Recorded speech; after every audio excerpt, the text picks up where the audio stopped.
Okay, so the class is being recorded, and my name is Dr. Sameh, and this is A230B.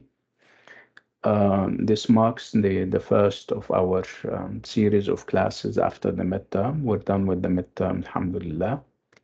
We have marked your scripts, and you guys have the marks and the grades on the SIS. And I gather that most of you have seen them. They are already on the SIS. Have you seen your marks? If you Yes. have, okay, Yeah. good. Okay. So what is it that we're doing? What's the agenda for the upcoming stage? We're doing um, two things actually. We're doing a collection of short stories that we call Dubliners, and we're also doing a novella by Sam Sullivan. What is interesting about those two things is that we're moving from mainstream English literature to literature written by non-London residents, if you like. We're not talking about, people who live in England. We're one of them happens to be a part of Great Britain, of course, Joyce, but he is Irish. So we're moving from Irish or from English literature, from British literature to Irish literature. The experience is different. The techniques and the styles are also different. The time period is also different. With Emily Bronte and even with Stevenson, this was Victorian England and the Victorian age. Now we're moving to the early 20th century. So, and with the difference in time, we also have difference in perspective, difference in techniques, and also themes. Again, I'm focusing on the idea that we are in for a totally different experience. Um, why? Because this time around, it's Ireland that we're talking about, and Ireland is not England, and Ireland is not London. They have their own set of issues and problems, which obviously the English do not share. Um, so the form that we're using to address those issues is the short story. So we have a number of short stories. It's actually a collection of short stories that we call Dubliners. And they are perhaps 15 or 16, and obviously we're not doing all of them. We're being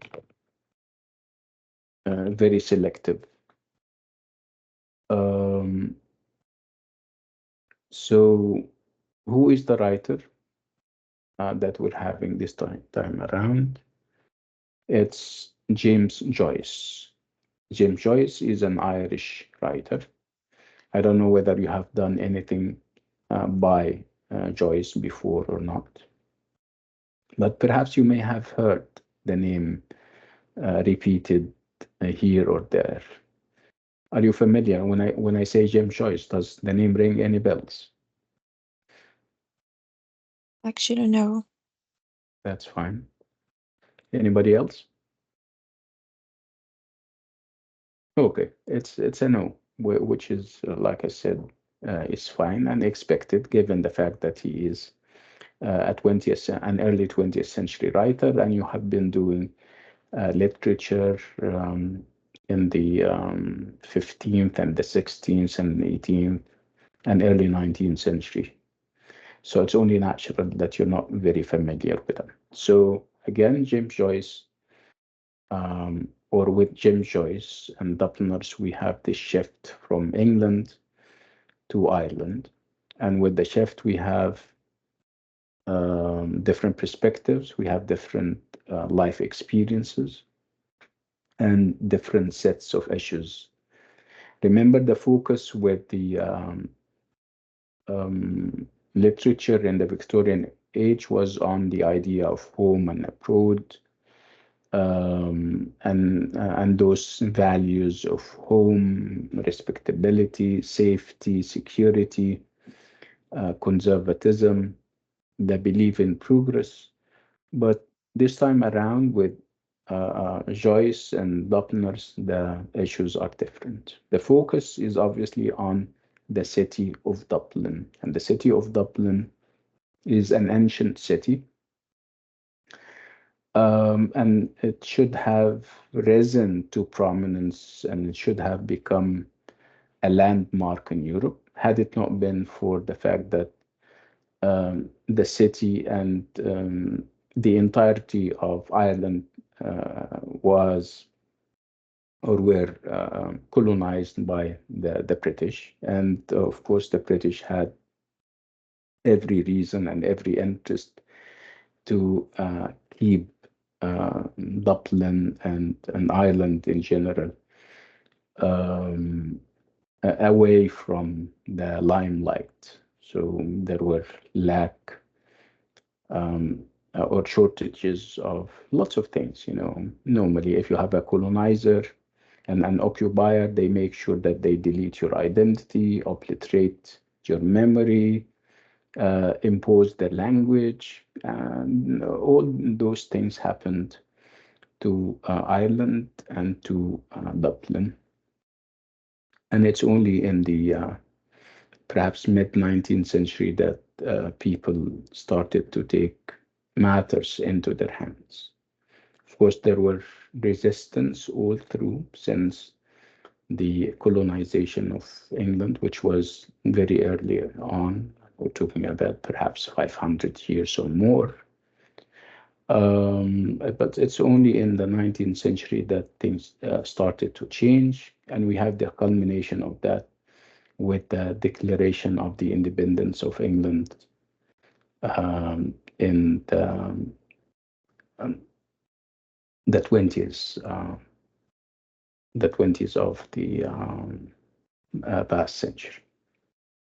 So we're talking about this period where nationalism was at its peak in Ireland. We're talking about the early 20th century, late 19th century and early 20th century.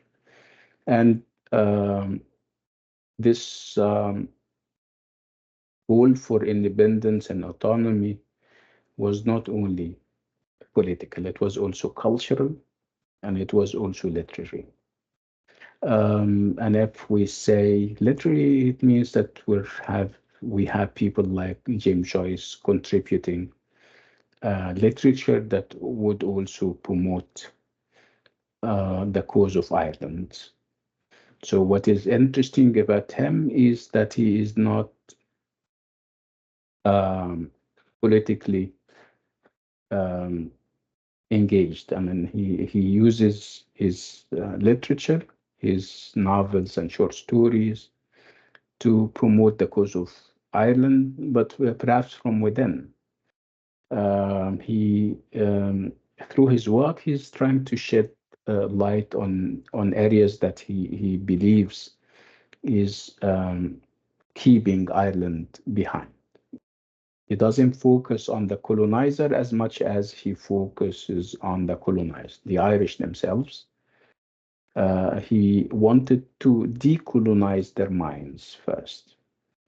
He wanted to decolonize their attitudes. I mean, they have been, of course, left, um, you know, ignorant and left untrained for centuries. And it was about time that they kind of wake up from whatever slumber, moral or otherwise, that they were in. And this was the role of people like James Joyce. Let me share the slides and continue the story. Okay, so this is James Joyce. And like I said, the short story or the set of short stories that we're doing are or go under Dubliners. So we're talking about Dubliners, a book of short stories by Sir, James Joyce. Yes, I'm sorry. yes. If you have the slides on, we can't see anything. Okay, let me see if you can see. What's your name? Arima. It Rima. Hi, just Rima. worked right now. Oh, sorry, thank you. Can you see them now? Yes, thank you. Okay, good. Thank you for reminding, alerting me that sometimes it happens. First, Okay, so again, I'm talking about James Joyce, who happens to be Irish, and I'm talking about Dubliners, which happens to be a collection of short stories. And Dubliners, by the way, is taken from Dublin. And for those of you who travel to Europe, you know that Dublin happens to be the capital city of the Republic of Ireland. So we're focused on the city of Dublin as a representation of Ireland. So whatever happens in Ireland, um, or whatever happens on Dublin is in one way or another repeated and echoed in other cities and in other parts of Ireland. Okay, so if we say that Dublin is at the core and at the center of those short stories, where there is always talk about Dublin and its inhabitants, who are called Dubliners, that makes those short stories or those collections of short stories that makes them city texts. So these are texts whose primary goal is to talk about a city and anatomize this kind of city. Anatomize is to when you conduct anatomy, some kind of dissecting a place, talking about its different features, you break it down to its basic components. And this is exactly what James Joyce is doing. James Joyce is not generalizing about Ireland, he is anatomizing Ireland. So when you conduct anatomy or some kind of autopsy on a body that we now call Dublin, you don't only focus on the good, you also focus on the bad and perhaps the nasty. With a reformatory end view, you're trying to reform, you're trying to say these are the areas that we need to work on.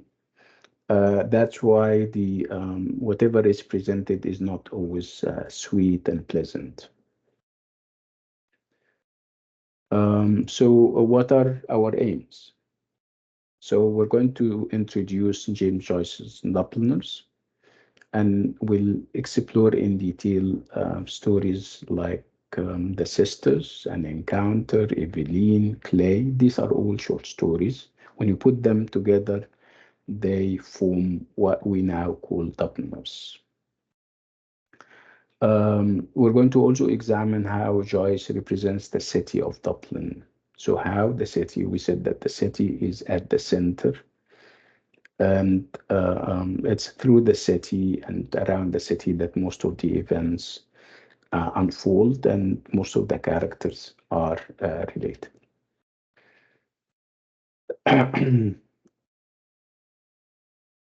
So James Joyce, and how much do we know about him? Does knowing about the writer help? Sometimes, yeah, it does help because he is Irish. He was part of the Irish project. He felt what people felt in Ireland. So he can be a very good, spokesman for the period and for the country. So again, we're talking about a native of Dublin. He himself was born in Dublin, and for some reasons, he had to leave the country and never come back. Again, what we're going to also highlight would be the significance of the titles. And we're going to start with analyzing one of those short stories, The Sisters. So how much do we know about James Joyce? We know, for example, that he was born in Dublin in 1882. His family was rich at one point before they started to suffer and struggle.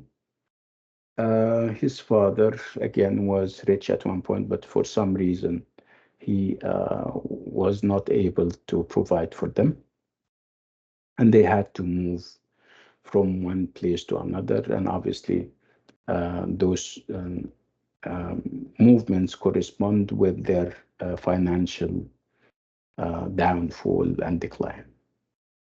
To the extent that James Joyce lived in 23 different homes before he left Dublin. Can you imagine? Um, he's still young. He was in his perhaps 20s. And up until this point, since his obviously his birth, he lived in 23 different homes.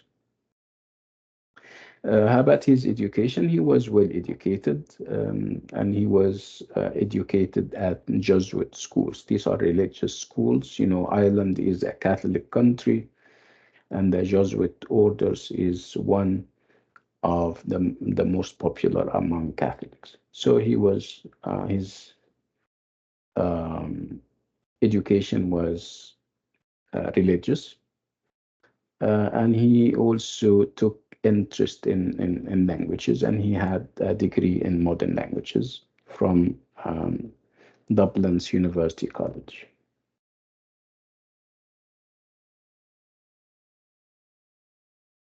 Um, Again, he also attempted a number of jobs.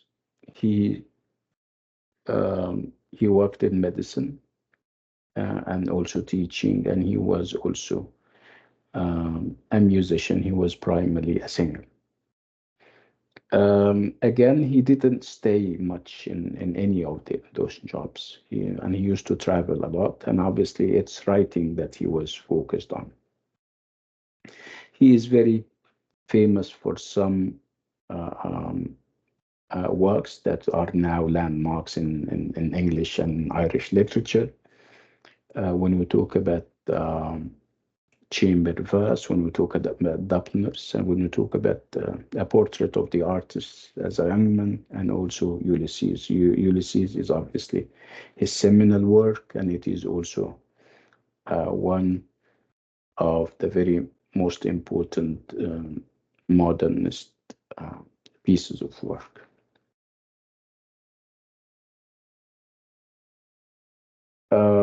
Is he a short story writer primarily? No, he wasn't. Actually, he was a novelist.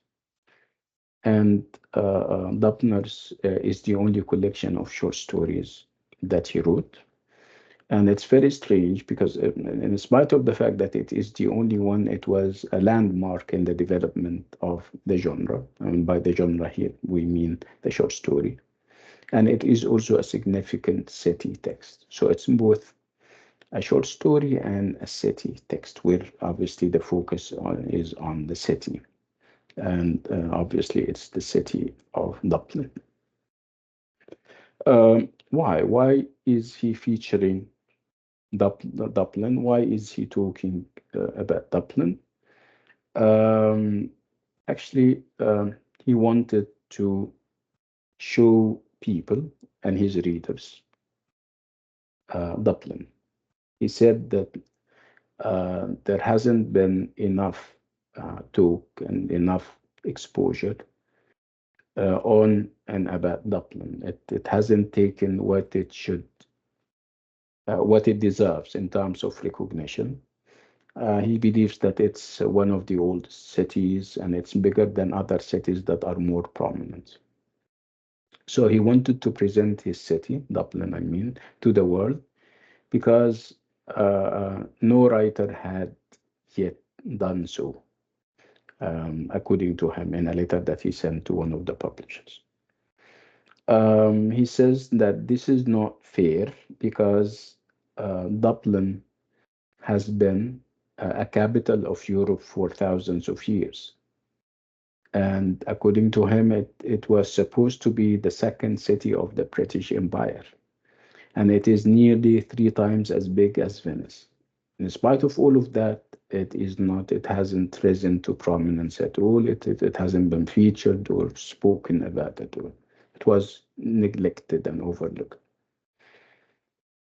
The collection of short stories was published in 1914, but he was writing those short stories between 1904 and 1907. And obviously, it took him some time to convince publishers to publish his work. Again, because of how frank and how candid he was in his criticism.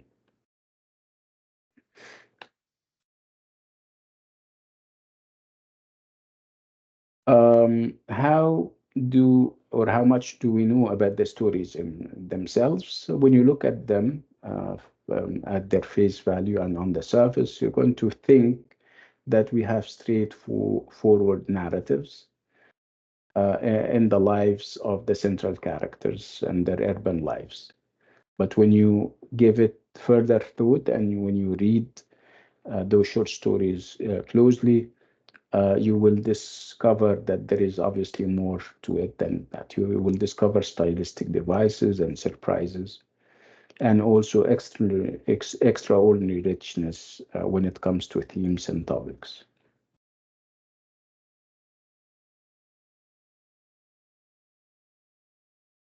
Okay, so what was Dublin and how it is or how it was uh, depicted during the time um, Dubliner and during the time of the publication of Dubliners, Dublin was a mixture of radicalism and conservatism. So you have two strands. People are caught in the crossfire between radicalism, people who want change and absolute change and change now, and conservatism. Conservatism is are people who wants things to stay as they are. They are very provincial in their outlook. They are very reserved. They don't want any change. So people in Dublin were caught in this crossfire between those who are radical, who wants a change, they want to get rid of the British occupation, and those who believe that we need to take things easy, we shouldn't have those radical ideas, we should keep to our traditions and follow them very strictly.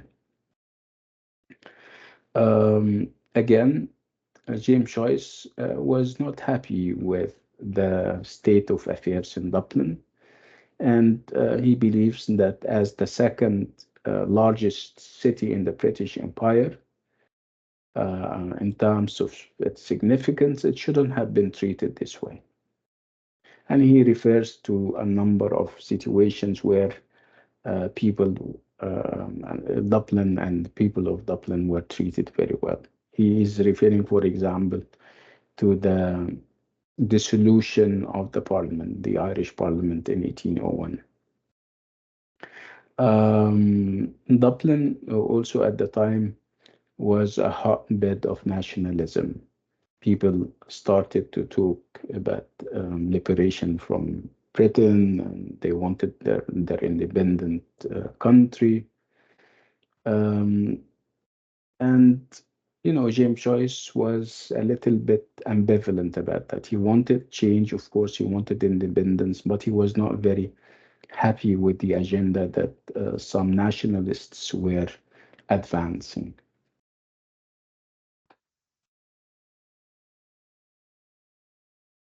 Um, Again, Dublin, typical of cities under occupations, it has so many colonial landmarks, things that would remind people that it's colonized by the English.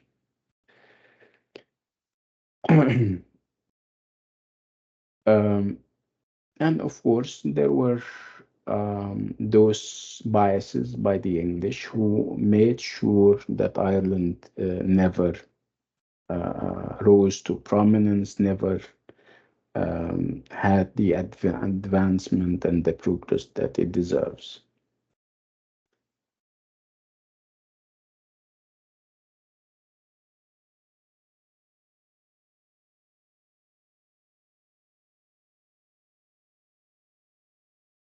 The W.B. Yeats and others started to um, starts literary movements that were meant to revive interest in Irish literature and also in Irish culture.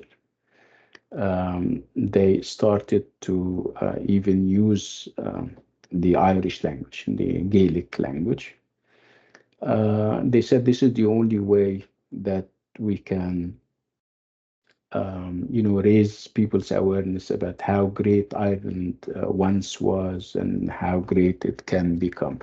So they started a number of movements that were meant to restore confidence in Ireland, its culture, and even its religion. Again, that would be met with the conservatism of the Catholic Church. The Catholic Church was dominant, and obviously, um, the Catholic clergy were not very happy with the radicalism of the writers. They wanted things to perhaps be or remain as is. They were against experimental and innovative works. And this is perhaps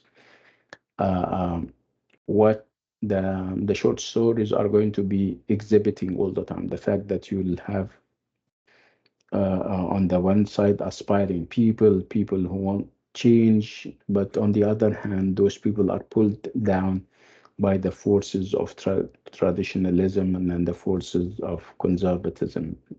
And one of those pillars of conservatism and traditionalism in Ireland was the Catholic Church. Okay, so the time and also the short stories will always exhibit and show these tensions between the old and the new, between the past and the present, between a backward-looking conservatism and a more forward-looking political and social agenda. So you will have all those kinds of conflicts, uh, uh, whether on the physical level in London, in Dublin itself, or within the soul and the minds of the people and the characters. Um, Again, typical of places that have been neglected for so long, you will have squalls, you would have, infamous landmarks and things that you wouldn't be very happy about as a Dublin dweller. The places where you have brothels and desolate quarters, you would, and that would be very contradictory, where a country that is very religious and at the same time you would have those uh, you know badly reputed places. Again, it's not only those conflicts, you also have religious tensions because people, like we said, the religion has such a hold on people's mind. Um, Again, part of the problem is that when the English, when they came, they of course imposed their own offshoot and branch of Christianity, which is Protestantism. So the Irish majority, 80% are Catholic, and you have 20% who are Protestant, and obviously the two sides will, you know, pick pick up fights from time to time.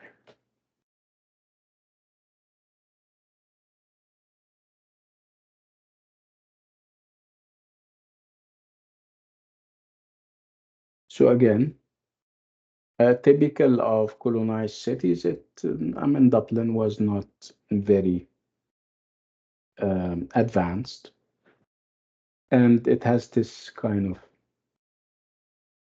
of ambivalent engagement with modernity. You don't know whether this is a modern city or not. Um,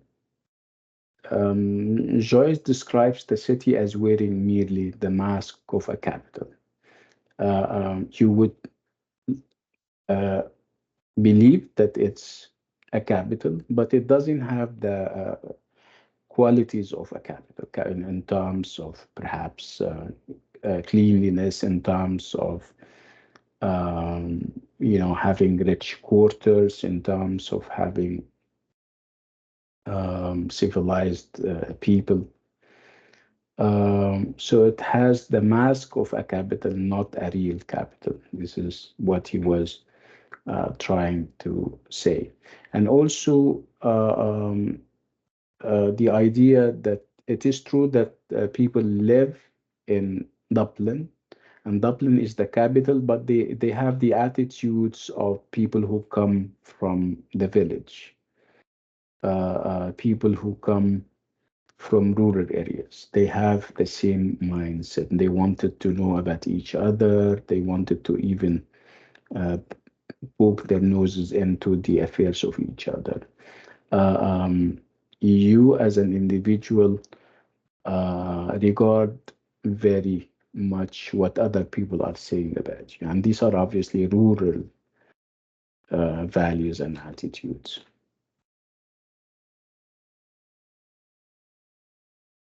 So again, it wasn't very modern. And it would look like a capital from the outside, but deep down, it would feel more like a small town or a village where people have those shared common sets of social and political values. And this is what we're going to see in Dublin or Dubliners, for example. We're going to see that the characters have this concern and obsession with how people look at them.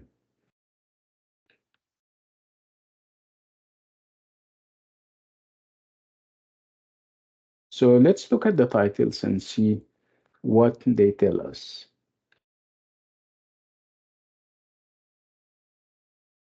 When you know, for example, that one of the titles is Eveline, and another title is Grace. Um, Eveline is the name of a girl, of course, and Grace is also a name of a girl. So it would give you this air of intimacy. Um, so the city draws all the stories together, and the collection is named after those who inhabit it. Like we said, when we say Eveline, when we say Grace. Um, Again, one of the titles of the short stories is The Sisters, which is, of course, an indication that there is this keen interest in the family. Again, some of the stories from their title can tell you that there was this comradeship and friendship, like an encounter and two gallons. And of course, there is a great deal of talk about religion, and religion is being echoed and recycled and spoken about in the short stories.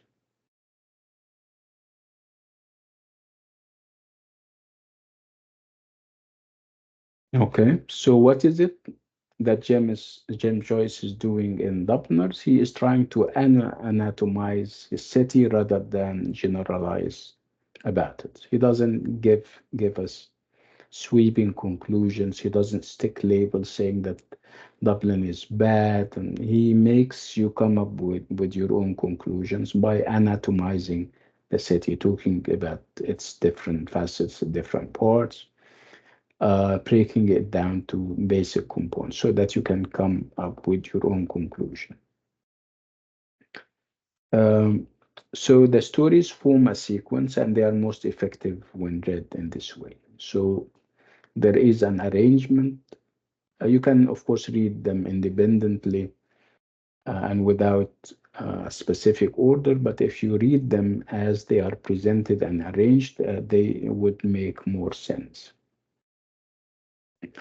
So again, why is he writing about Dublin? Why Dublin is at the core of this set of short stories? Because Joyce, as he himself wrote to one of the publishers, he said, I have tried to present it or Dublin to the indifferent public under four of its aspects. He says that more or less Dublin is more like a human being that goes through the different stages of a human. You have childhood, you have adolescence, maturity, and then public life. And he believes that with the arrangement that he has, they reflect this kind of order. So we're talking about child, childhood, adolescence, maturity, and public life.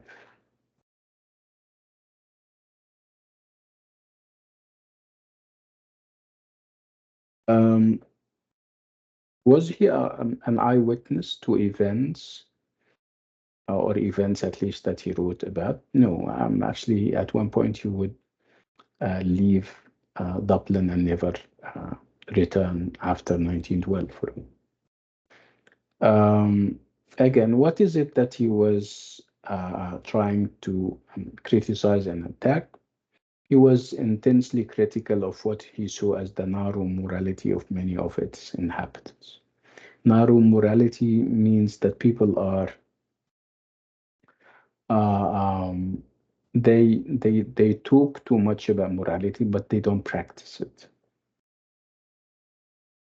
Um, Again, what is also interesting about James Joyce himself is that he is known as a very frank kind of writer who cuts himself adrift from all cozy moorings, including those of a home city, which means that he was, he doesn't talk about Dublin in a,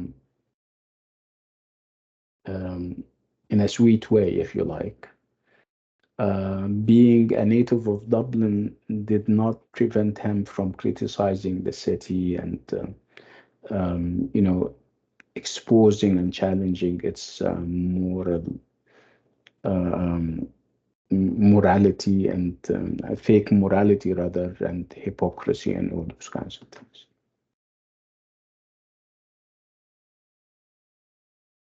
And we're starting with the sisters, and obviously the sisters is the first short story, and it corresponds to the stage of childhood as given by James Joyce. If the title is The Sisters, you would expect family connections. You would expect talk about the family and the values of the family, among other things. Um, I asked you to read those short stories. So have you done any reading, everyone? Yeah. Yes, I read. Okay, Alia did. Who else?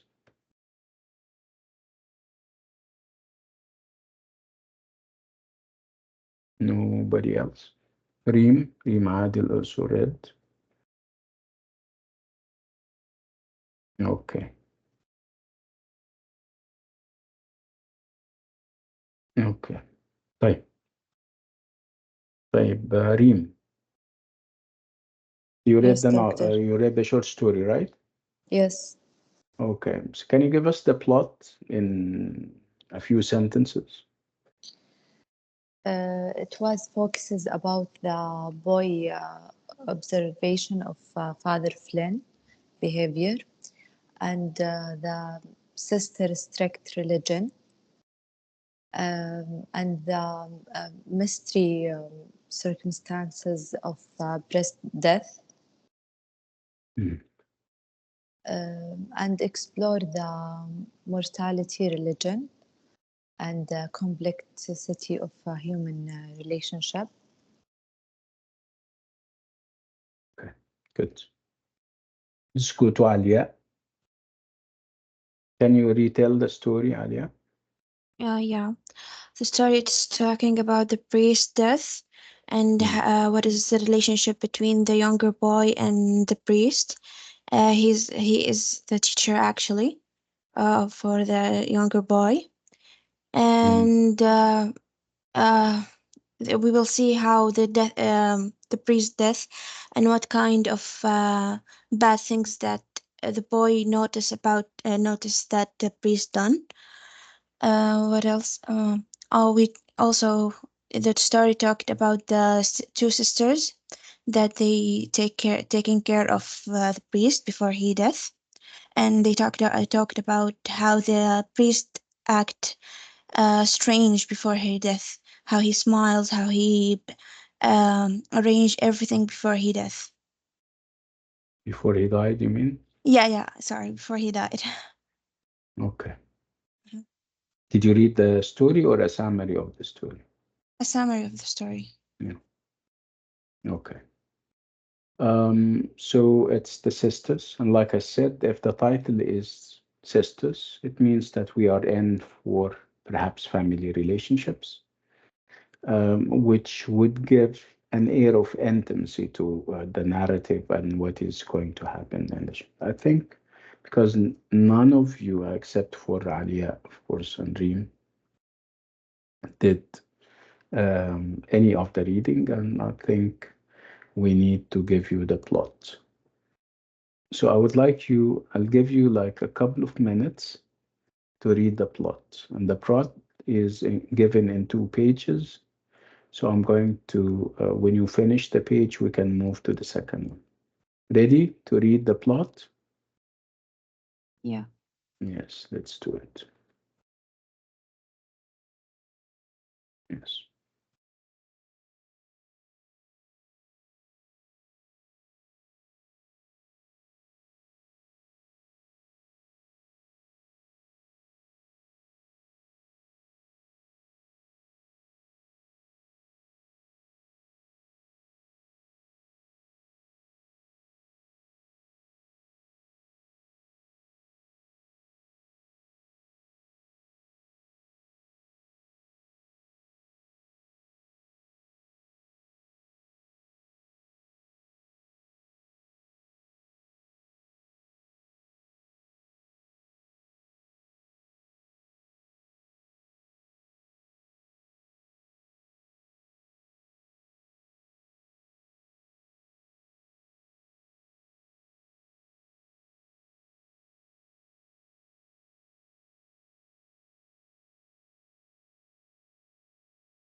Done.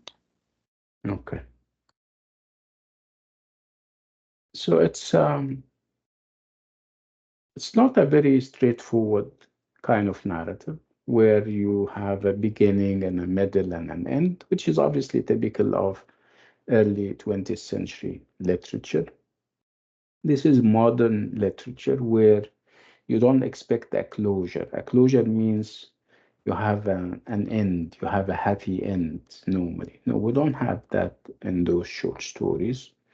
They start at any point and they end abruptly at any point. And this is happening here, where the narrative is given by, um, we don't know yet, but over time we're going to realize that it's only a boy, small boy, and he is reflecting on his past relationship with a priest, Father Flynn. Um, what happens is that Father Flynn was very sick, and in a couple of days or couple of days later, he died. What happens, because it's an Irish society and they are Catholic, they have what they call wake. Wake is when you go um, to the family of the deceased person, and you, I mean, at night, and you sit with them and they talk and everything. So obviously he goes there with his uncle, and they met, obviously, the two sisters of Father Flynn, and while talking, typical of people in funerals and in wakes, people talk, especially women, they talk to each other. And so the guy or the boy overhears them, and we get to know through their revelations that this was not retirement. Flynn was not retired. Um, it's not that he reached 60 or 70 and he had to leave his job. No, he left his job because of other things. He was relieved of his responsibility. Obviously, if you're relieved of your responsibility, it means that you have done something wrong. And the boy is starting to reflect on his relationship with Father Flynn, and the memories with him and everything. Um, so again, this is a short story where obviously having a priest as one of the characters is obviously a reference to the impact of religion and the control that religion maintains over people and their lives. And this is typical of Ireland, and this is typical of Catholic Ireland, where priests played a very major role in people's life. So this is the story in a nutshell. Remember, this is a first-person narrative where you have the I and the we. Again, you get to know that the narrator is a boy, which would make him an unreliable narrator. You have to take what he says with a grain of salt, because boys and girls at this age, very young, their imagination is vivid and rich, and they can even create stories that did not exist.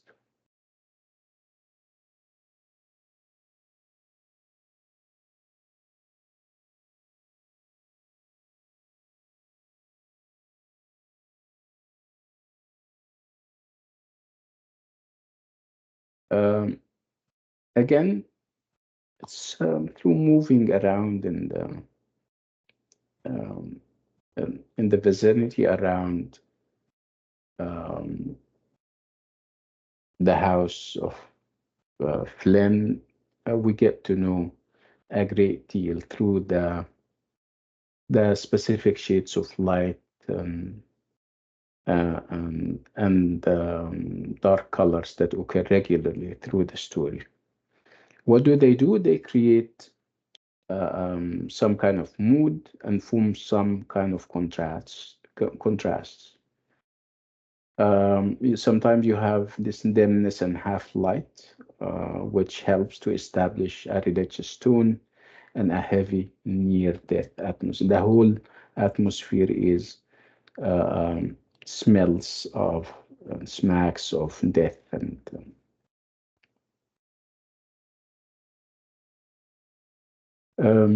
again, this is all about the church, and when the boy went and started to look at things and reflect on them. Um, Again, what is also not very strange of boys his age is that his feelings are not in line with what seems appropriate. Typical of boys, everybody is serious, everybody is sad about the passing of the priest, but he is smiling and is talking. And obviously, it can be two things. It can be that this is his age, and you don't expect more of him as a boy, and also perhaps he was hiding something of this kind of relationship. It's perhaps he is relieved when he got to know that Father Flynn died. Something was happening between the two.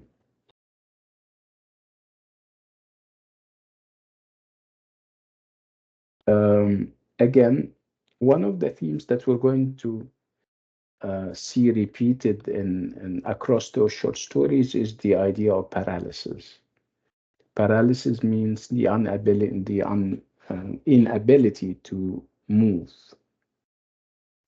move your body, and it can be physical, where people are paralyzed, and it can also be mental, and it can also be abstract, where you can also have moral paralysis when people are mired in immorality, where people are unable to move forward. They are perhaps um, so set in their old ways. They don't want to change. They don't want to move forward. They don't want to achieve progress. So paralysis is all over the place in Dubliners. So obviously here, when we talk about paralysis, we talk about Father Flynn. This is the physical level of things, where, of course, before he died, he had some kind of stroke. And of course, if you have a stroke, you are paralyzed. Again, where is Father Flynn and where is the boy? They are in Dublin. And obviously, Dublin is presented here as in a stage of paralysis, in a stage of stagnation, where a religious or religion is responsible for this state. Again, there is reference to things that perhaps Father Flynn was implicated in, like making profits from the sales of religious pardons or blessings. Again, as you can see, Joyce here is criticizing the city, and he is also criticizing what happens in there, and what happens in is there um, is very contradictory. You would expect whatever is spiritual, whatever is religious, to be pure, but you're hit with the idea that there was corruption, that there was all types of abuse within the Catholic Church.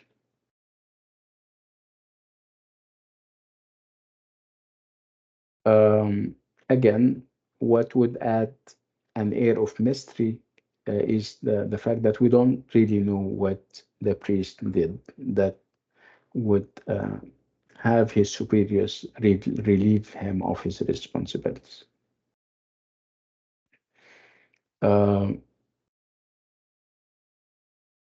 and again, you need to also remember that we are left to a narrator who happens to be a child. And with children, you have to keep your guard up. You need to kind of take whatever they say with a grain of salt.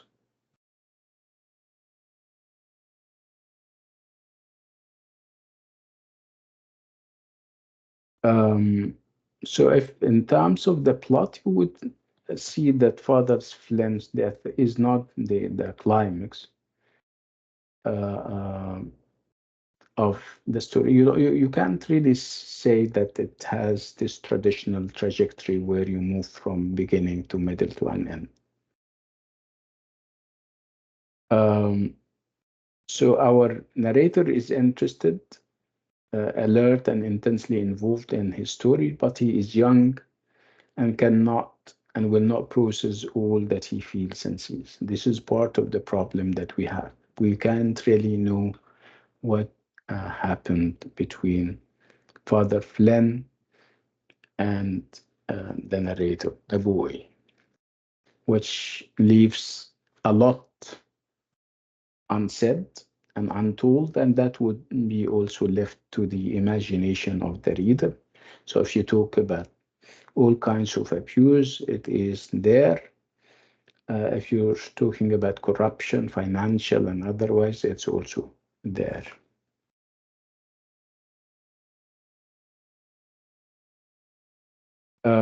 Again, something about having a first-person narrator is that it limits our knowledge about things because things are given from the perspective of only this person.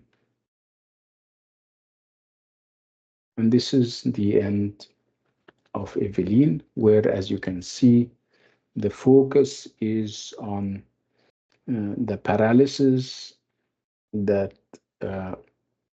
besets the whole atmosphere, focus on this in air of mystery, lack of clarity, the unexplained relationship between a boy and a priest, and of course the church and what the church stands for in the imagination, the popular imagination of the Irish. Again, if anything, Joyce here is attacking the church, is attacking the people of the church as given by in the character of Father Flynn. Let's move to the second short story.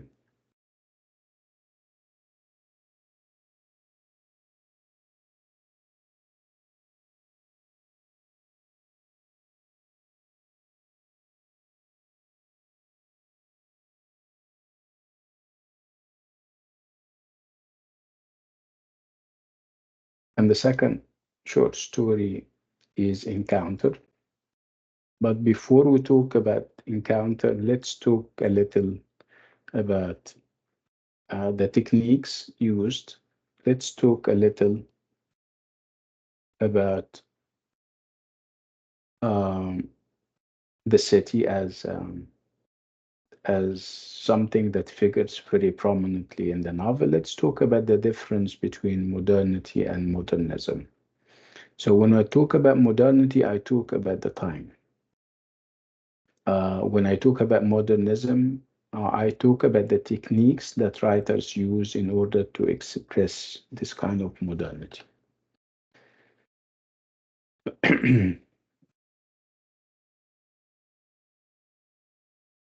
Okay, so we're not we're going to talk again about when Dubliner was, published. Perhaps what is perhaps significant would be the fact that it coincided with the beginning of the First World War. Again, we need to also remember that James Joyce was a pioneer in modernism. He was perhaps together with Proust, the two most important modern writers of the time. So modernism, whether in England or in Ireland, started with Joyce. So again, when I talk about modernism, I talk about experimental literature. I talk about innovations in themes and techniques. So what is modernism? Modernism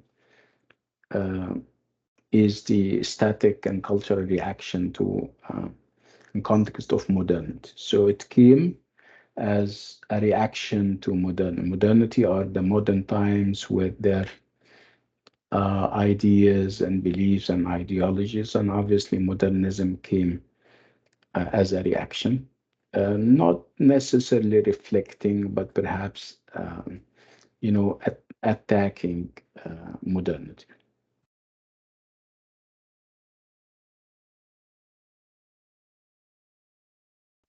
Again, we said that there was a great deal of talk about the city and how it featured in modernist literature. Um, Again, the city away from the village. So before the modern times, the focus was on the village and village life. But after that, the focus was on the city, where there is obviously a clear lack of intimacy and a great deal of anonymity among the inhabitants of the city. Again, London was no different. Like I said, it wasn't very well organized. It would give you the feeling of a village rather than a city. So, in contrast to the planned and more obviously modern cities of continental Europe, Dublin looked in the early 20th century very much as if it had evolved in a haphazard manner, very not very well organized.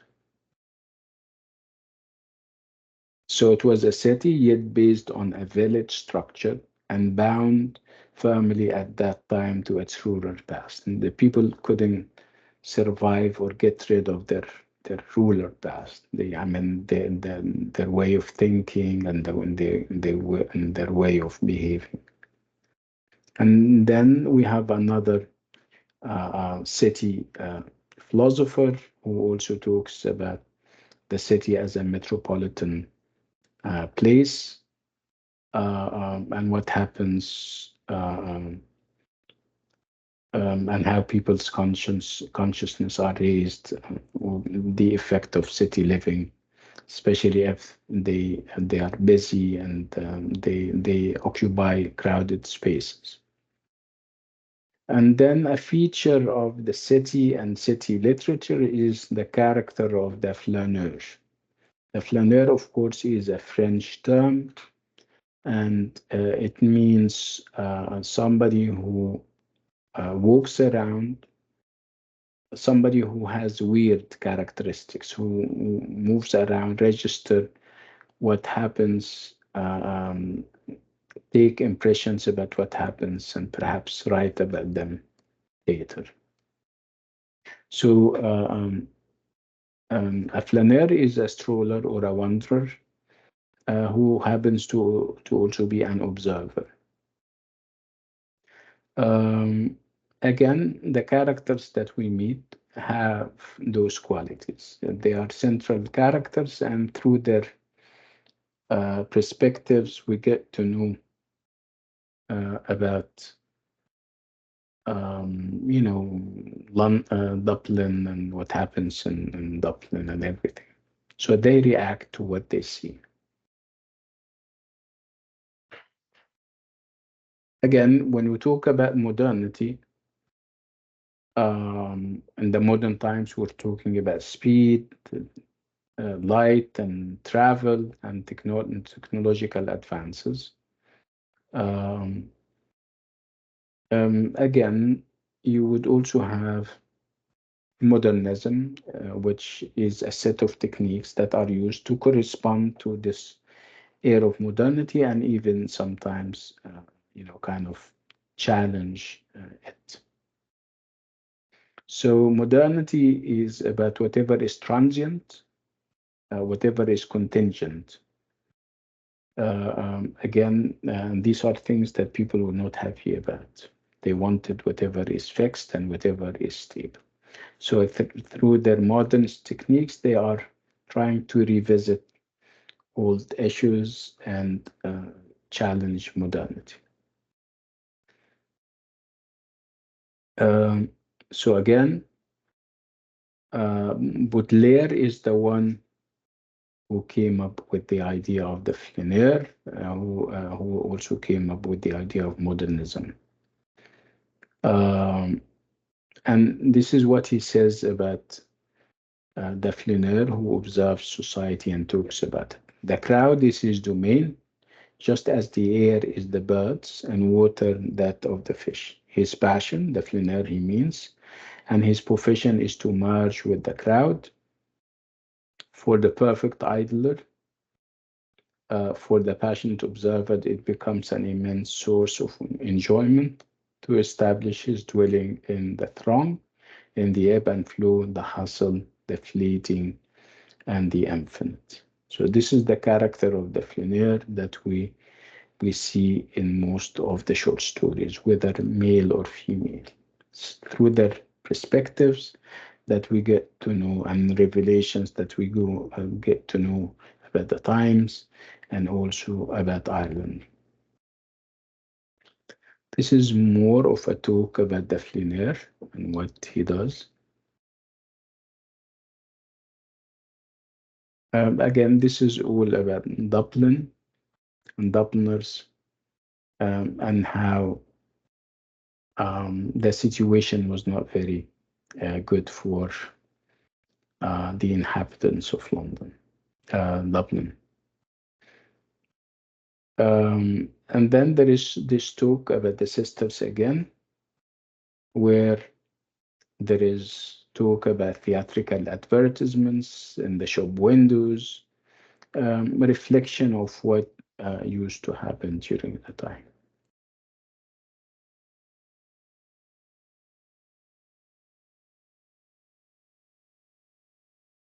So with the exception of Evelyn, Evelyn is the one that we're going to take. The stories are characterized by constant movement across the city, with men and women both enjoying and literally exercising a newfound freedom, impossible for women in an earlier period. Again, um, some of the main characters are women, which is already something that we're not used to.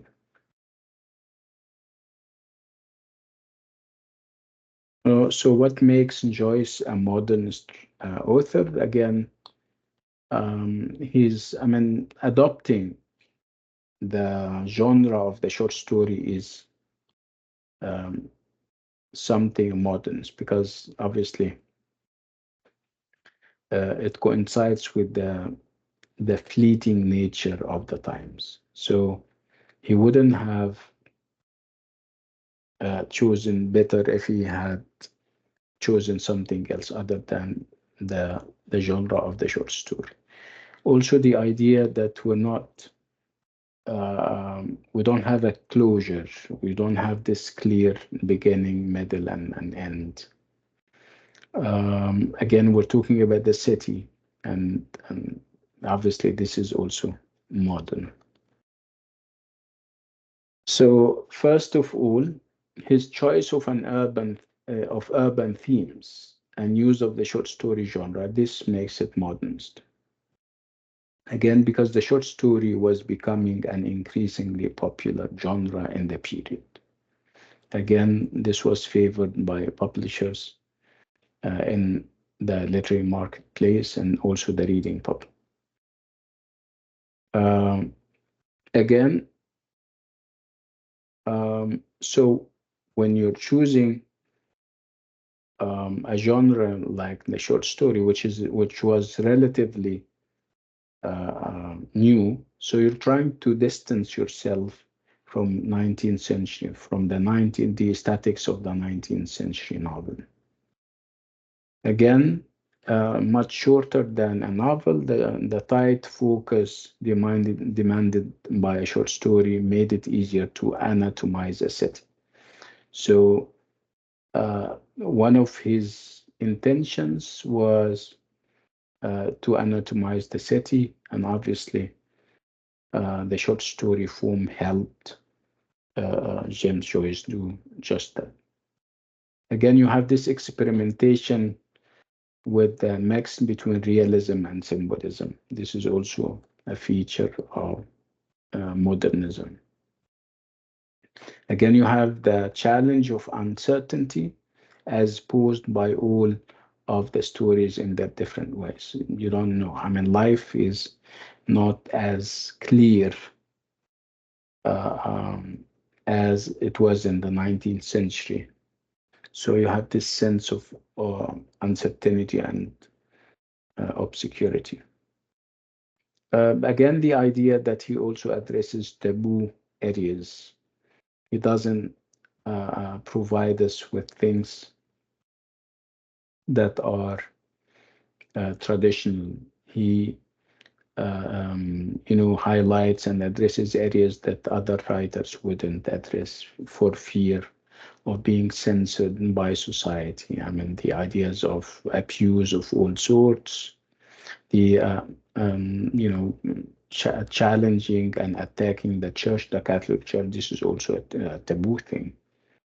Talking about women and how they are underrated and undervalued. This is also something that not so many people talked about or wouldn't dare to talk about. And then you have the second short story, and it is an encounter. So we're now moving, not totally moving, but we're there. We're halfway through. We're moving from childhood to church. So if the title of the short story is an encounter, what do you think we're in for?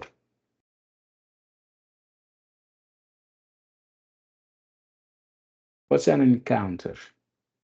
What does an encounter entail? If you have an encounter, you expect to see how many people at least? 2 or 3 people. Yeah, two. Encounter more or less is like meeting, right? I think you're Yeah. familiar with cultural encounters in AA100B, right? Where you have Yeah. two cultures meeting each other, benefiting from each other, right? Okay. So Yeah. an encounter would suggest that we are in for a meeting. So people are meeting other people. So for whatever purpose, this is what we are in for. This is the question that we will try to find an answer to.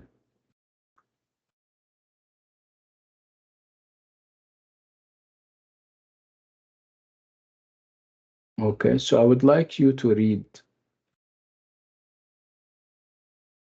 the plot summary and let's see.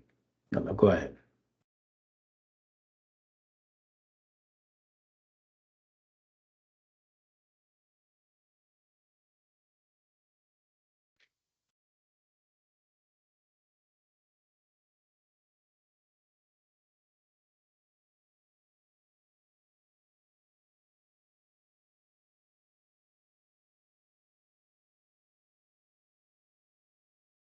Let me know when you have finished this page so that I can move on.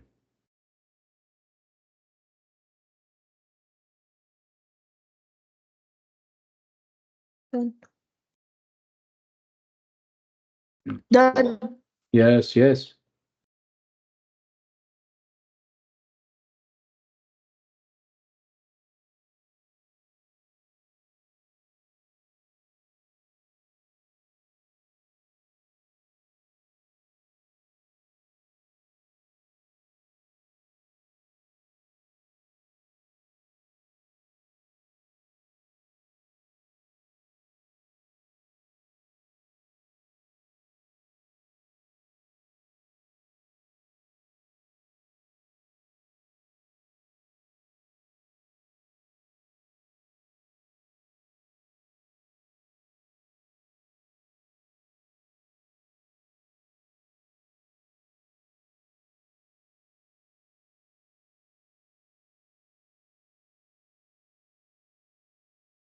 Done. Yes.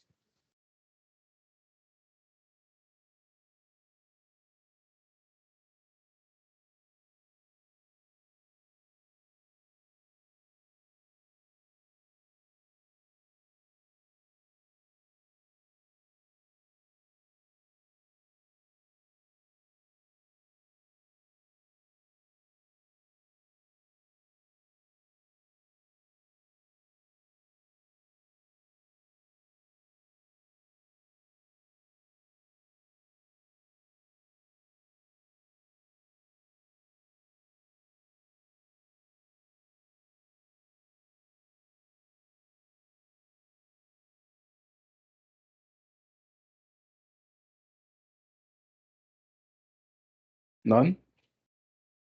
Yeah, doctor. Okay, fine. Okay. So again, so it's from the plot summary. So what did you gather from the plot summary? What themes? What can you generalize about the story now that you have read the plot summary? That there is a two boys that had encounter and decide to go on a trip. They skip the school Mm-hmm. and they meet different people during their trip. Mm-hmm. And some people describe them as Protestant, and they saw an old man, sorry, that he is strange, and he talked to them in a strange way that feel them that makes them feel uncomfort. Mm.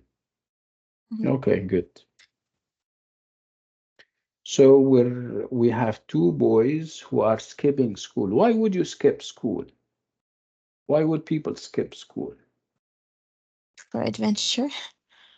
Yeah, which means that you Yeah, don't have this adventure at school.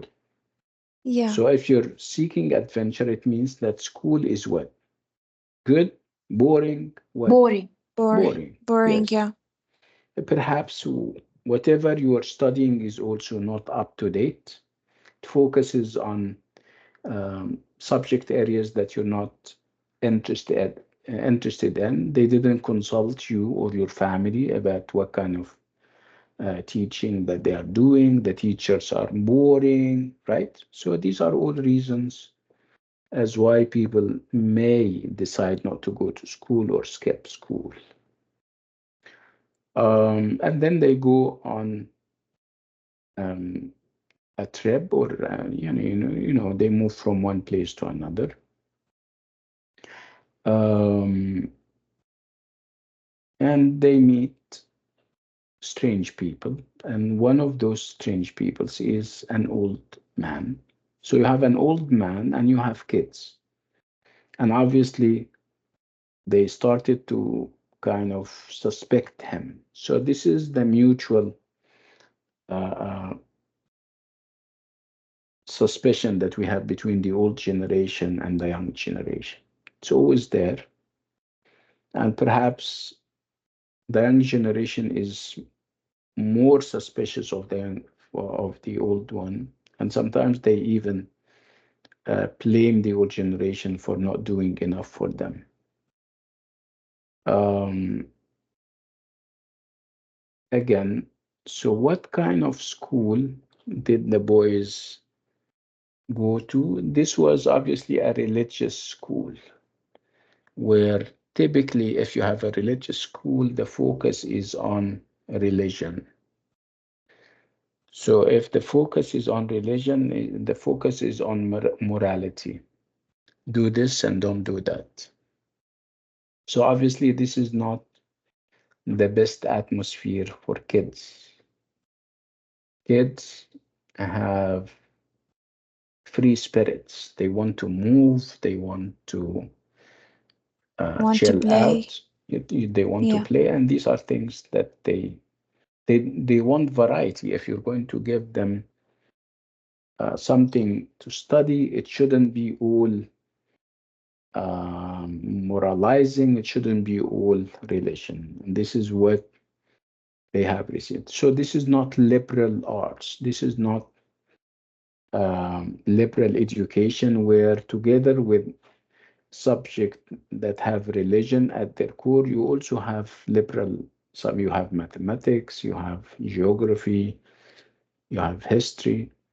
So obviously the focus was on grammar and the focus was on religious topics. Again, because of how strong the Catholic Church was. It controls the educational system. So when James Joyce introduces this, do you think that he's happy with the Catholic Church, or is he criticizing it? I think he criticizing him. Yeah, he is criticizing the Catholic Church, and he believes Yeah. that education should be a mix of religion and also other liberal arts. So again, we have this idea that the young generation is very distrustful, doesn't have enough confidence in the old generation, and you also have this idea that the Catholic Church is in full control for all the good and the wrong reasons, and it is clear that um, the educational system is not going to do well if it's one-sided kind of education where the focus is in indoctrination is on only religion. Um, we'll stop here and on this note, and we're going to meet again tomorrow, where we're going to go over an encounter again and then take Evelyn. Um, if you have any questions before we leave. So tomorrow we're meeting at 11:30, right? Because our class Yeah. is at 12. We should be meeting at 11:30 tomorrow, inshallah. Inshallah. So do you have any questions before we leave? No, thank you. Okay, bye. I'll see you tomorrow, inshallah. Assalamu alaikum. Bye-bye. Alaikum salam.